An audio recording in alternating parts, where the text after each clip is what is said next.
Have you ever heard of a 36-hour war? It sounds like something out of a movie, right? But in 1961, it really happened. This is the story of how India, a nation famous for its non-violent independence movement, used its military to reclaim a small piece of land called Goa from a European power, and the world's reaction. Well, that's where things get really interesting. To understand this story, we need to rewind the clock a bit. After World War II, the age of empires was crumbling. Britain, the great colonial power, had packed its bags and left India in 1947. France, another major player, followed suit, handing over its small Indian territories by the mid-1950s. But one European nation stubbornly refused to leave: Portugal. For over 450 years, Portugal had controlled several small pockets of land on the Indian subcontinent, with Goa being the jewel in its crown. For India's first Prime Minister, Jawaharlal Nehru, these Portuguese territories were like a pimple on the face of India. He saw their existence as a leftover stain of colonialism, a historical wrong that needed to be right. India was finally one independent nation, and it made no sense for these small enclaves to remain under foreign rule. But Portugal saw things very, very differently. Under the authoritarian rule of Antonio de Oliveira Salazar, Portugal wasn't just a country with colonies. Its overseas territories, including Goa, were considered integral parts of the nation itself. The official line was that Goa was not a colony, but an overseas province of Portugal, just like Lisbon or Porto. To give up Goa would be like giving up a piece of Portugal itself. So, when India politely asked for Goa back, Portugal's answer was a firm and resounding no.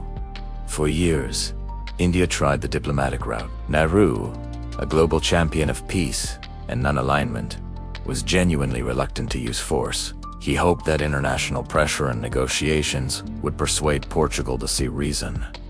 India took the issue to the United Nations. They tried economic blockades. They supported non-violent protests inside Goa, hoping to spark a local movement for integration with India. But Salazar's regime was completely inflexible. They brutally suppressed any pro-India movements within Goa.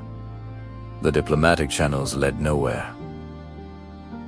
Tensions mounted. Indian public opinion grew impatient. How long was the country supposed to wait for this colonial anomaly to be resolved? By 1961, after 14 years of waiting since its own independence, India's patience had worn thin. The feeling in New Delhi was that if diplomacy wouldn't work, then another solution was needed. The final decision was made in December 1961. India launched a multi-pronged military assault codenamed Operation Vijay. The Indian Army, Navy, and Air Force moved in. The Portuguese forces in Goa were small, poorly equipped, and completely isolated. They were outnumbered by more than 10 to 1. The Indian military had clear instructions to use minimal force, but the objective was clear: liberate Goa. The invasion was swift and decisive. The Indian Air Force bombed Dabalim airfield to prevent reinforcements from arriving. The Indian Navy blockaded the coast. The army advanced from 3 different directions. The Portuguese Governor-General had orders from Lisbon to fight to the last man, to create a grand sacrifice for the motherland. But facing overwhelming odds and the reality on the ground, he made the sensible choice. He surrendered. In just about 36 hours, it was all over. After 451 years of Portuguese rule, the flag of India was flying over Goa. Now, you might think a military invasion, no matter how short, would trigger a massive international backlash. This is where the story takes a fascinating turn. The world's reaction was deeply divided, and it tells you a lot about the geopolitics of the Cold War. Let's start with the Eastern Bloc. The Soviet Union was absolutely delighted. They immediately congratulated India, framing the invasion as a righteous act of anti-colonialism. The Soviet premier, Nikita Khrushchev, declared that the action was fully justified. Other communist countries and many newly independent nations in Africa and Asia cheered India on. To them, India had simply taken back what was rightfully its own, striking a blow against a stubborn European empire. Interestingly, one major communist power remained quiet. China, just a year later, China and India would fight their own brutal border war. So, their silence was perhaps a sign of the frosty relations to come. But what about the West? This is where things got complicated. Portugal, a founding member of NATO, immediately ran to its allies for help, crying foul. It invoked the NATO Charter, hoping for a collective response against what it called unprovoked Indian aggression. The reaction from its allies, however, was lukewarm at best. The United States, led by President John F. Kennedy, was in an awkward position. They were allies with Portugal, but they also wanted to maintain good relations with India, a key leader of the non-aligned movement. The US publicly condemned the invasion. Their ambassador to the UN, Adlai Stevenson, gave a fiery speech, accusing India of hypocrisy and betraying its professed ideals of nonviolence. He famously said, "Tonight, we are witnessing the first act of a drama which could end with the death of the United Nations." Strong words. The United Kingdom also condemned the action, but their response was similarly toothless. They expressed deep regret. Behind the scenes, the messages were clear. Nobody was going to war with India over Goa. Why? For several reasons. First, the Portuguese Empire was seen as a decaying relic. Salazar's dictatorship was not exactly popular, and his stubborn refusal to decolonize was out of step with the times. Other European powers had already given up their empires, and there was little sympathy for Portugal's insistence on holding on to its tiny Indian possessions. Second, India was simply too important. It was a massive, democratic nation, and a leader of the developing world. Alienating India for the sake of a fading Portuguese dictatorship was just bad strategy during the Cold War. The Western powers knew that India had a strong case, even if they disagreed with its methods. They knew that the majority of Goans actually wanted to be part of India.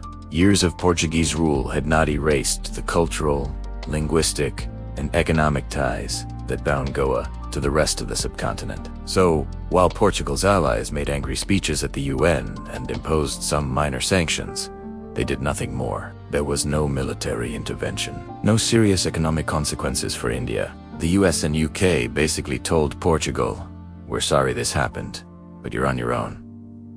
India had gambled that the world would protest, but ultimately do nothing. And that gamble paid off perfectly. Inside Goa itself, the Indian troops were largely welcomed as liberators. While some Goans with close ties to the Portuguese administration were fearful, the general population celebrated the end of colonial rule and the reunion with India. This popular support made it impossible for Portugal to mount any kind of meaningful resistance or insurgency. The world saw this, and it made it even harder to criticize India's actions. Within a very short time, the world simply moved on. The fait accompli was accepted. Goa, along with the other former Portuguese territories of Daman and Deep, was integrated into the Indian Union. Portugal, however, held a grudge for a very long time. For over a decade, the dictatorship in Lisbon refused to recognize the annexation. They even amended their constitution to include Goa as a state that was just temporarily under foreign occupation. It was only in 1974, after the Carnation Revolution overthrew the dictatorship and brought democracy to Portugal, that the new government finally recognized Indian sovereignty over Goa. Diplomatic relations were restored, and the final chapter of this colonial story was closed. Today, Goa is a vibrant and beloved state of India, famous for its beautiful beaches, unique culture, and laid-back atmosphere, a blend of Indian and Portuguese heritage. The 1961 invasion is now a distant memory, a small but significant event that marked the final end of European colonialism on the Indian subcontinent. It was a moment where India put aside its long-held principle of non-violence to achieve a national goal, and in doing so, revealed the pragmatic, complex, and often contradictory nature of international politics. The world tutted, but ultimately understood. Thanks for watching. If you found this piece of history as fascinating as I do, make sure to hit that like button, subscribe for more stories, and let me know in the comments what you think. Was India justified in its actions? See you in the next video.